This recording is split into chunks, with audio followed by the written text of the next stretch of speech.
Hello everyone. So today firstly we will see the structure of plant and animal cell, then we will see the major difference on the basis of their anatomy, मतलब उसके structure के basis पे और उसमें जो organelles present है उसके basis पे प्लांट सेल एनिमल सेल से कैसे डिफर करता है।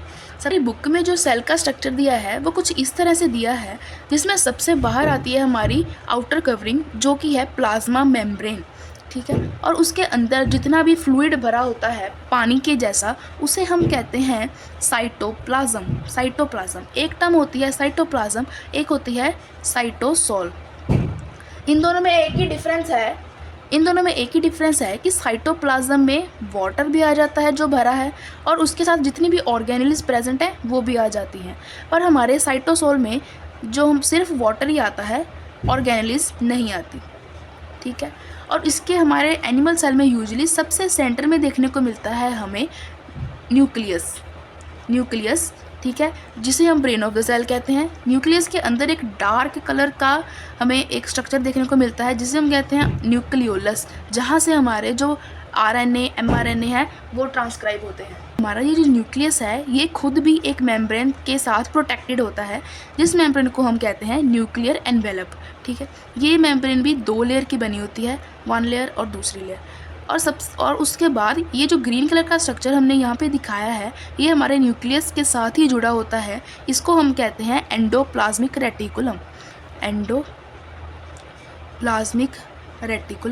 ठीक है। ये 2 तरह का होता है, एक होता है स्मूथ एंडोप्लाज्मिक रेटिकुलम, एक होता है रफ एंडोप्लाज्मिक रेटिकुलम। अब स्मूथ का क्या मतलब है कि स्मूथ में हमारे जो राइबोसोम्स हैं वो इसके साथ जुड़े नहीं होंगे, जहाँ की आप देख सकते हैं कि जो हमारा रफ एंडोप्लाज्मिक रेटिकुलम है वहाँ पे राइबोसोम्स साथ में अटैच हैं।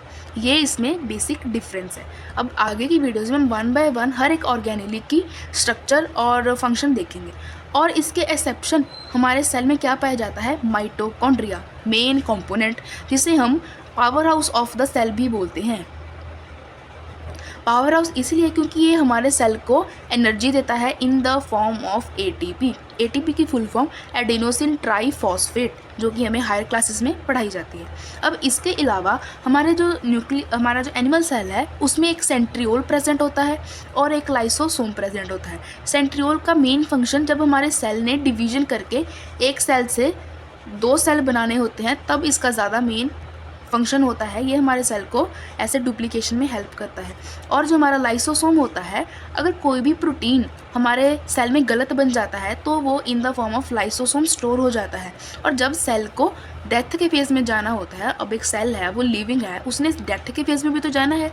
जब वो डेथ के फेज़ में जाता है तब ये जो लाइसोसोम है ये फट जाता है और इसके बीच में जो भी हमारे प्रोटीन्स होते हैं जिन्हें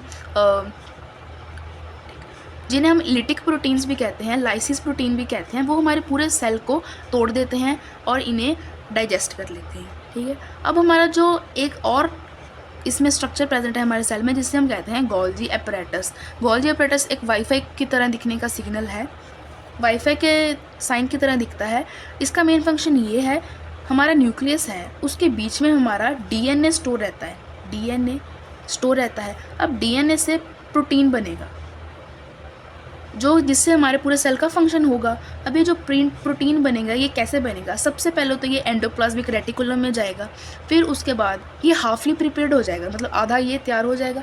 उसके बाद ये हमारा प्रोटीन जाएगा गोल्जी एपरेटस में, जहाँ पर इस प्रोटीन के ऊपर एक टैग लगता है कि ये प्रोटीन अब कहाँ जाएगा, ये प्रोटीन हमारे सेल में रहेगा या फिर हमारे सेल से कहीं बाहर जाएगा या इसका क्या फंक्शन होगा। तो ये तो ओवरव्यू हो गया एनिमल सेल का। अब प्लांट सेल की बारी, तो ये कुछ ऐसी डायग्राम हमें देखने को मिल जाती है प्लांट सेल की, जिसमें सबसे बाहर एक हमें 2 लेयर्स दिखाई देती हैं। सबसे आउटर वाली को हम बोलते हैं सेल वॉल, जो कि हमारी प्लाज्मा मेम्ब्रेन को सराउंड करती है। तो हमारे प्लांट सेल में सेल वॉल प्रेजेंट होती है जो कि सेलुलोज की बनी होती है यूजुअली, ठीक है। और ये हमारे सेल को शेप और रिजिडिटी प्रोवाइड करती है, मतलब उसको स्ट्रॉन्ग बनाती है। सेल वॉल के अंदर होती है वही प्लाज्मा मेम्ब्रेन जो कि हमारे सेल के अंदर मटेरियल के आने जाने के लिए रिस्पॉन्सिबल होती है। अब इसके अंदर आता है एक बहुत बड़ा स्ट्रक्चर जिसको हम कहते हैं वैक्यूल। अभी प्लांट सेल और एनिमल सेल का मेन डिफरेंस यही है कि इसमें वैक्यूल बहुत बड़ा होता है, जहाँ वहीं हमारे एनिमल सेल में हो भी सकता है और नहीं भी हो सकता। ये बहुत बड़ा स्ट्रक्चर होता है वैक्यूल का। और जो हमारा प्लांट सेल में भी न्यूक्लियस प्रेजेंट होता है, पर वो थोड़ा साइड में धकेला हुआ होता है। न्यूक्लियस भी होता है, सेम न्यूक्लियोलस भी होता है इसके सेंटर में, और इसकी न्यूक्लियर एनवेलप भी होती है। इसमें भी दो एंडोप्लाज्मिक रेटिकुलम होते हैं, एक रफ एंडोप्लाज्मिक रेटिकुलम जहाँ पे हमारे राइबोसोम नाम की प्रोटीन्स बाइंड होती हैं, और एक स्मूथ एंडोप्लाज्मिक रेटिकुलम जहाँ पे ये बाइंड नहीं होती। इसमें एक और स्ट्रक्चर होता है जिसको हम कहते हैं क्लोरोप्लास्ट। अब ये क्लोरोप्लास्ट का मेन फंक्शन है कि ये हमारे सेल को, ये ड्यूरिंग फोटोसिंथेसिस की जो भी रिएक्शन होती है वो इस क्लोरोप्लास्ट के अंदर चलती है, ठीक है। और ये हमारे सेल को ग्रीन कलर भी प्रोवाइड करता है। इसमें और एक्सेप्शन तो कुछ नहीं है, इसमें भी सेम फ्लूइड जो भरा होता है उसको हम साइटोप्लाज्म कहते हैं। हमारा प्रोटीन्स न्यूक्लियस के होने के बाद एंडोप्लाज्मिक रेटिकुलम के बाद गोल्जी में जाता है, उसके ऊपर टैग लगता है और हमारे सेल की पूरी फंक्शनिंग होती है। एक्स्ट्रा एनर्जी प्रोवाइड करने के लिए इसके अंदर माइटोकॉन्ड्रिया भी प्रेजेंट होता है। हमने एनिमल और प्लांट सेल का बेसिक डिफरेंस तो देख लिया, बेसिक स्ट्रक्चर तो देख लिया। अब इसके बीच का हम स्ट्रक्चर डिफरेंस देखेंगे क्या है। हमारा प्लांट सेल जो है वो यूजुअली लार्जर इन साइज़ होता है, मतलब साइज़ में बड़ा होता है। वहीं हमारा जो एनिमल सेल है वो यूजुअली स्मॉलर इन साइज़ होता है। हम देखते हैं कि बहुत बड़े बड़े हमें प्लांट सेल भी देखने को मिल जाते हैं, वहीं बहुत छोटे छोटे एनिमल सेल भी होते हैं जिन्हें हम विदाउट माइक्रोस्कोप तो देख भी नहीं सकते। उसके बाद जो डिफरेंस है कि हमारे प्लांट सेल में तो सेल वॉल प्रेजेंट होती है प्लाज्मा मेम्ब्रेन के ऊपर, पर हमारे एनिमल सेल में नहीं होती। एनिमल सेल में आउटर कवरिंग सिर्फ एक प्लाज्मा मेम्ब्रेन ही होती है। अब ऐसा क्यों है? क्योंकि हम तो हैं एनिमल्स, जब हमें बाहर हार्श कंडीशन वेदर की या कुछ भी होती है हम तो शेल्टर ले सकते हैं, पर जो हमारे प्लांट्स हैं, पेड़ हैं, उन्होंने तो बाहर